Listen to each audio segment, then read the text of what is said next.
NBC2's Alex Howard is live at Mariner High School in Cape Coral this morning. Alex, so what is the city doing?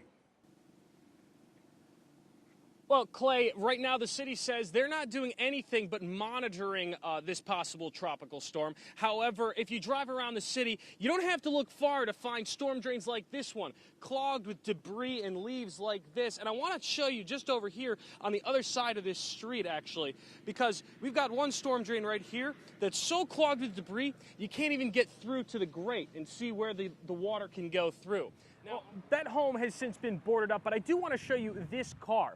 It was blown almost like a tumbleweed more than 100 feet from where it was originally parked. You can just see the path of destruction here, broken branches, marked up lawns, and it actually didn't come from this driveway, but the one beyond it. And as you can see right now, crews are working to get power restored to this house. That garage right there, the windows caved in, and the family tells me that home at this point, it's been condemned. It's unlivable. And they actually were home at the time when the tornado hit and had to take shelter in the room from broken glass. It was wine o'clock on a Monday. You never know. She may have had a drink and been visiting friends. Some are calling it a Christmas miracle that no one was hurt after a driver plows through mailboxes on a Rotunda West street. It happened around 7:30 Monday night. Neighbors think an older woman driving a Nissan Sentra with Florida tags is behind the mailbox mayhem. One tells us he was taking out the trash when the car nearly plowed into him. Some mailboxes were knocked completely over, while others just had scrapes and dents. I'm pretty sure going to Home Depot to get a new post and digging up a hole to fix your mailbox is not on anyone's Christmas list. Not on mine either. If you have any information on the driver behind this, call the Charlotte County Sheriff's Office. According to Google Maps, the spot I'm standing on doesn't exist, but it's here, just off Captiva, and locals say it's getting bigger. So why is it here, and how long will it last? It's been unused and empty for years since Hurricane Irma forced the city of Bonita Springs to shut down their only skate park, but now there's a plan to give skateboarders here their very own place to shred. Here in Cape Coral, iguanas have become somewhat of a nuisance, but sometimes they can be hard to spot, so we decided to go searching for them with a bird's eye view.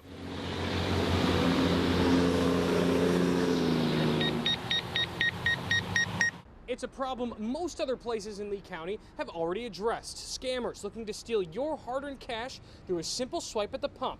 Now, the city of Bonita Springs is looking to join the fight to keep your card from getting skimmed. Well, he was certainly thrilled about it. Here's what happened. When the Department of Health opens a vial of Moderna's COVID vaccine, they know that there's 10 doses inside for 10 appointments that they've scheduled for the day. But sometimes at the end of the day, they find there's an extra dose inside, which means they either need to give it to somebody else or let it expire. That's how you sign up in Fort Myers. And look, we made this problem. We've got to try to clean it up. If first impressions are everything, I've pretty much trained for this my whole life without realizing it. Then Donna Khalil is making a killing with hers. From her python skin hat to her passion for nature, it doesn't take long to realize that Donna If I don't catch a python, isn't like most women. at least I caught it. Pretty sensitive. Caught the sunset.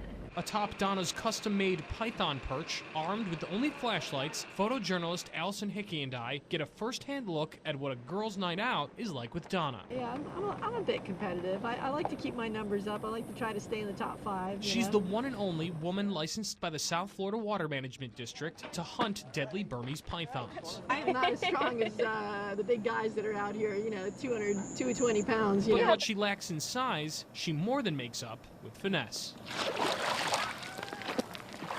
So there we go.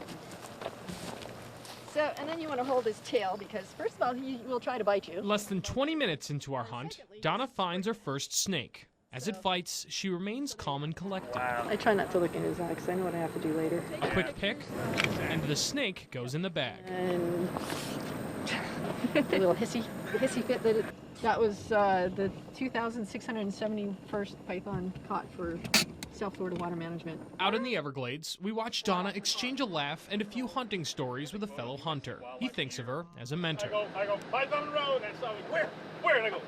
Right there. But it's women she truly hopes to inspire. I love bringing my daughter out here, and we do have girls' night out with my girlfriends. I've taken all sorts of people out that are afraid of them, and I'm trying to educate them to where You don't have to be afraid. I see it, I see it, I see it. Our second python of the night is tough enough to make anyone afraid. There we go. Wow, that was. That was easy. Anyone but Donna, that is. Actually, why don't you let that wrap around your arm and see how... Yeah, let's see how tight he that can is. go. Man, he is strong. And Yeah. he's small. Yeah. Wow. Yeah. I'll go get a He's bag. totally cutting off I got my it. circulation. Ooh! So is it time? We should bag him up. Okay, in the bag it goes. Now be careful letting the head go, because it will try to grab you. Just pull it out Yep. like that. There you go. Awesome. Awesome is right. Number 2 for the night. Donna Khalil, a woman breaking through the proverbial glass ceiling, It's always rewarding to catch a python right where you see a little gator or a bird or whatnot. in nature's ultimate boardroom. It's not that we want to kill snakes, you know. It's we want to save our native animals. In the Florida Everglades, Alex Howard, NBC2. City officials have been here all morning long cleaning up graffiti that was sprayed on the amphitheater here at Riverside Park in Bonita Springs. And today the mayor drew the line of freedom of expression at vandalism. I mean, there is no logic in this. I mean, there's no logic in destroying your own town. A frustrating day for city officials in Bonita Springs, who woke Friday morning to find profanity-laced graffiti in their most popular park. We're furious. This isn't about race. This isn't about justice. This is a horrible, horrible thing to happen to the heart of our city. Just 2 days after this same park hosted a peaceful protest over the death of George Floyd, now the message of "We are equal" had to be washed away, despite the mayor's commitment to freedom of expression. Every life in America and every life around the world matters. Freedom of expression, First Amendment rights matter. Criminal activity will not be tolerated. Meanwhile, those who frequent this park see the frustration in the message. They were angry, probably not being listened to when they should be listened to. If people have been so mistreated or treated poorly for so long, then how are their voices going to be heard? While the city vows to bring those responsible for the vandalism to justice. We're going to find you. It's going to happen, and I really hope we make an example out of you, because this does nothing. If you want to fix things, vote, pay attention, care about your community, don't destroy it. And today, Councilman Jesse Purdon vowed that the city and the Lee County Sheriff's Office would find the person responsible for the graffiti, going so far as to offer $1,000 of his own money for any info that could lead to an arrest and conviction. In Riverside Park in Bonita Springs, Alex Howard, NBC2. And amid the coronavirus outbreak, medical experts are recommending people cut down on smoking marijuana and even vaping. The CDC updated its coronavirus recommendations earlier this week. On the list, people who smoke, vape, or have substance abuse disorders. Since the coronavirus attacks the lungs, anyone who smokes could be at a greater risk. Smoking and vaping can irritate the respiratory system. That is just a scientific fact. In this kind of new world we live in, I think you have to take every recommendation very seriously. One expert we talked to says there are alternative ways to relieve stress by using both prescribed THC and also CBD products. Edibles, lotions, and creams are all available. And Lee County beaches are now closed, and so are all access points. For the next 30 days, you can't swim, bike, fish, or walk on any of Lee County's beaches. And this is, of course, to prevent the spread of coronavirus. Lee County deputies, along with park rangers and code enforcement officers, are patrolling the beaches regularly, making sure everyone is taking this seriously. And now people are counting down the days until their favorite beaches reopen. We've been coming here for 20 years, and it's very sad, depressing. And we just like to sit over there and talk to our friends. We make a row of chairs, and same people that we only see once a year. Well, the penalty for going to the beach during the closure is a fine of up to $5,000.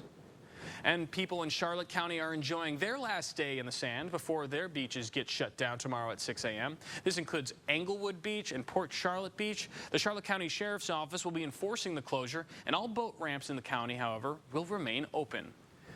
Naples Fire Rescue has an app to keep you connected with first responders throughout this pandemic. It's called Naples Fire Department, and it's downloadable for Android and iOS smartphones. It's been in the works for more than a year, and it'll bring you the latest on coronavirus from the CDC, the city, and county officials as well. It also offers fire prevention tips, county evacuation maps, and local event information. You can even register yourself to give EMS your medical information in case of an emergency. We have deep concerns about our community due to its median age and the potential of high-risk patients we have here. The app even allows you to turn on push notifications to get the latest info the moment it's released.